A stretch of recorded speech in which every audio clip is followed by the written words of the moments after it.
The focus or impetus for the paramedic program really was really driven by the fire service. And I sit on the executive board for the California Fire Chiefs Association, EMS section. And we've been dealing with this issue of not having qualified paramedics that we can hire for going on 10 years.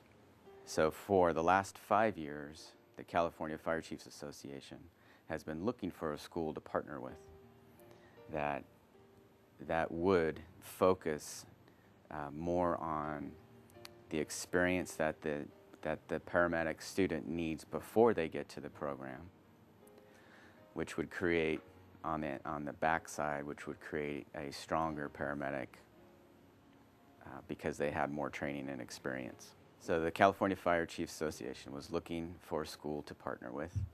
At the same time, the Napa Valley College, Community College, had a new dean of health occupations, and that's Dr. Amy LePan. Ted Peterson, who taught in the EMT program, approached me. I think it was my second or third week at the college. I was new on the job, and pitched this idea. Needless to say, my initial internal reaction was, he's crazy, I've only been here 3 weeks. But I told him to come back and talk to me in a month, which he did. And at that meeting, as we talked, I realized he had vision and creativity and an idea of how to put this together, which is what an administrator such as myself loves. So we set about to writing the grant with Ted Peterson's help. Over the summer of 2007, we put together a grant for the state, and we were very fortunate in that we got it funded, and hence we were able to start work in earnest.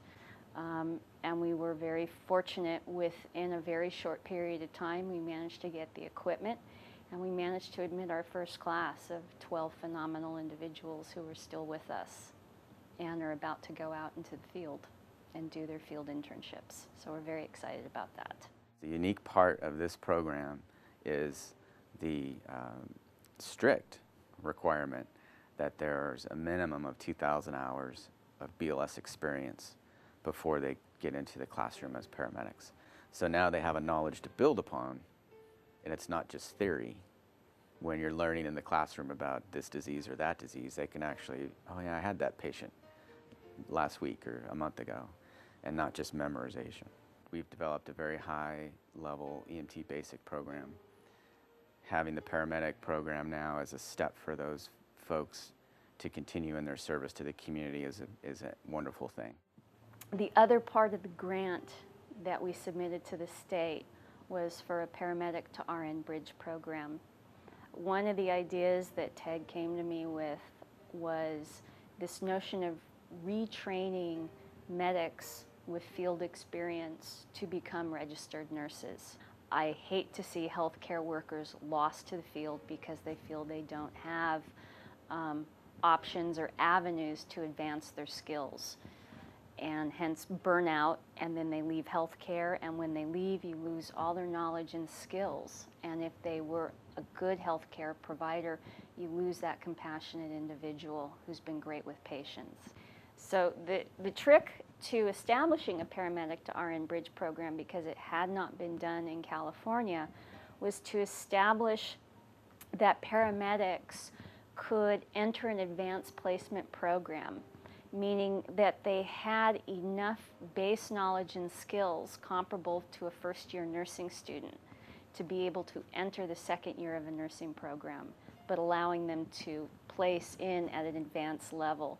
This would shorten the amount of time that you were pulling them out of the workforce by reducing the amount of time they had to spend in the classroom, in hopes of then getting them back out into the field to work as a nurse. So we did a study, and we looked at the knowledge base and experience of paramedics compared to vocational nurses, and found that they were comparable, and decided that there wasn't a good argument for not putting paramedics in advanced placement programs.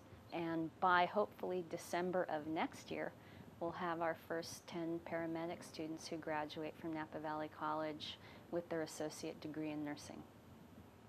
So we're very excited about that. And my hope is, obviously at Napa Valley College, we can't solve the retraining needs for all the paramedics in the state, but with the model that we come up with, I'm hoping that it gives other colleges a roadmap for a program that they might be able to institute. And that way we can really create a pathway for paramedics in the state who want to stay in healthcare but need to retrain because they simply can't be out in the field anymore for whatever reasons.